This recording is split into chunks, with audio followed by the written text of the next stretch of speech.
The Lord be with you. And with your spirit. A reading from the Holy Gospel according to Matthew.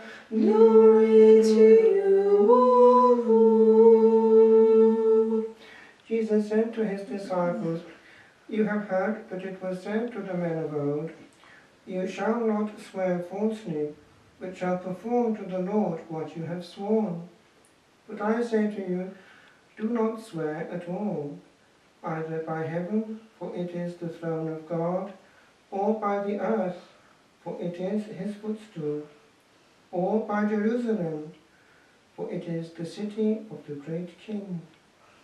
And do not swear by your head, for you cannot make one hair white or black.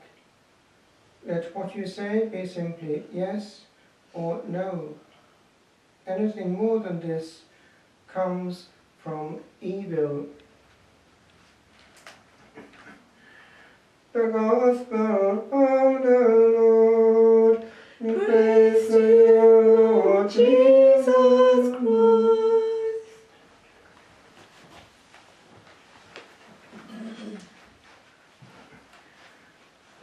These words of the Gospel are worth hearing in extenso, for each sentence is a program and a warning. For us, the word swearing has taken on another meaning, but the original meaning is scriptural.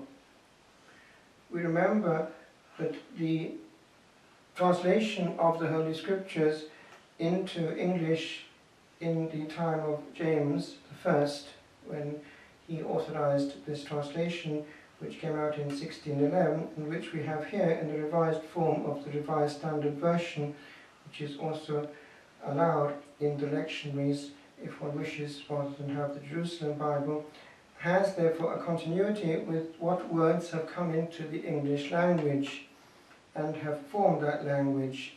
Hence we have precisely this word coming in here, do not swear at all.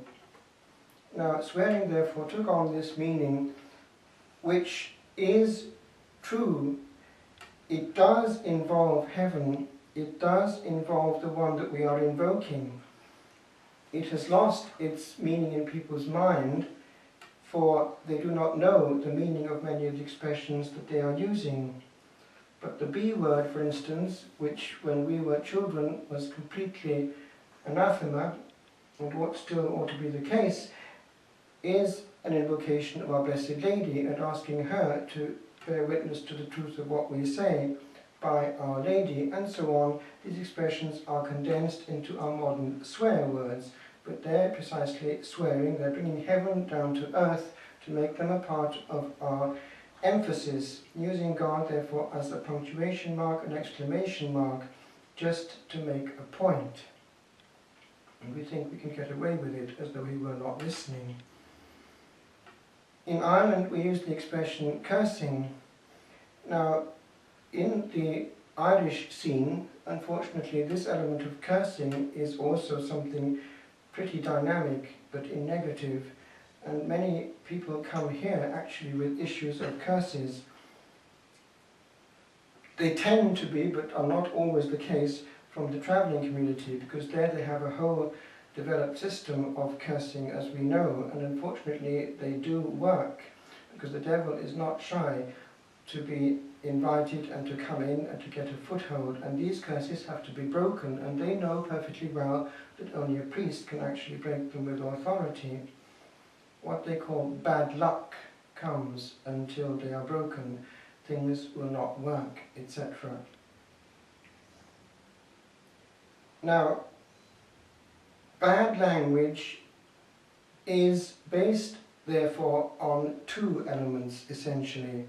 One is the one that the Lord is speaking of here, invoking heaven unduly and without necessity, therefore the sacred coming into the profane.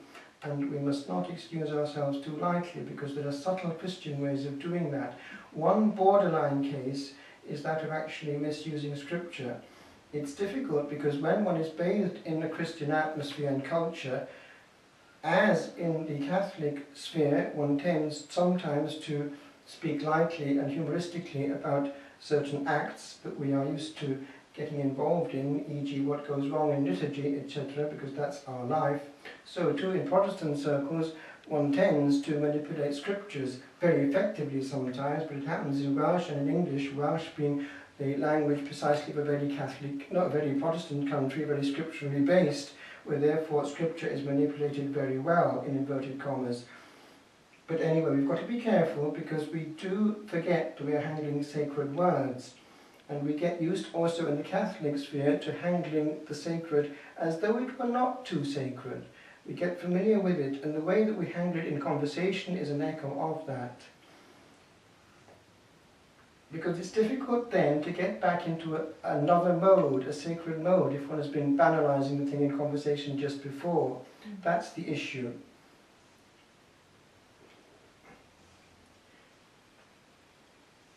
Now, the other is the use of language inappropriately.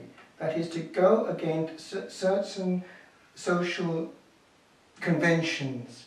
That to talk about certain things or to talk about certain things in certain ways is classed as vulgar.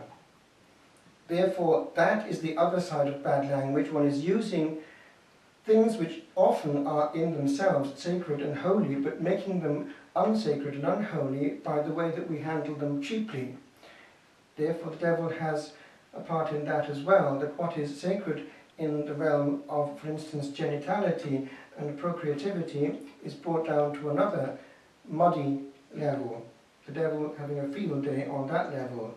And of course it's indirectly bringing God into it as well, because we're abusing his good things and his creation, again, to make a point.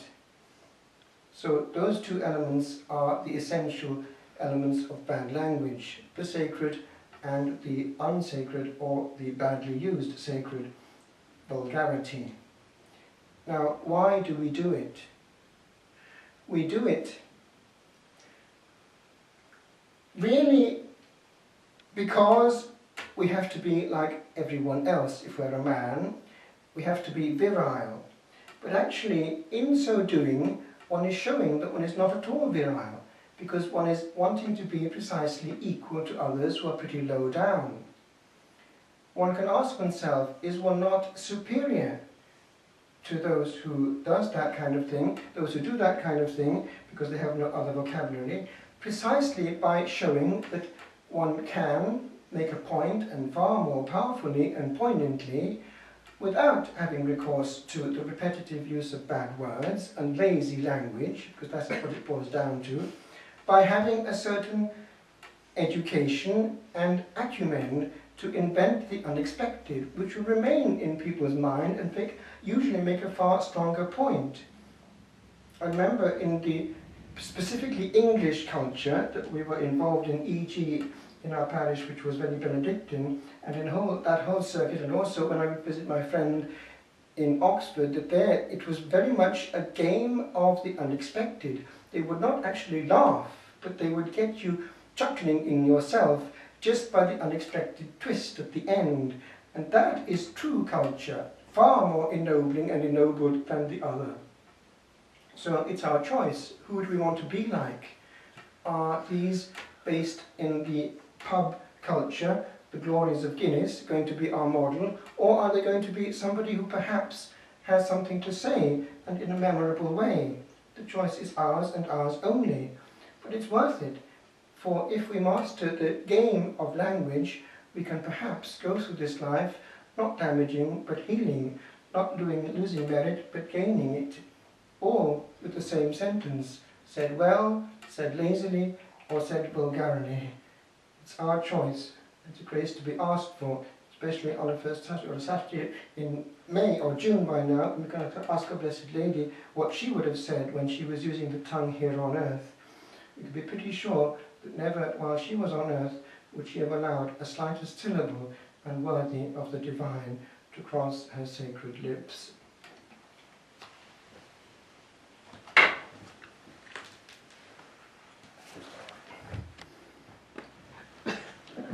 Queen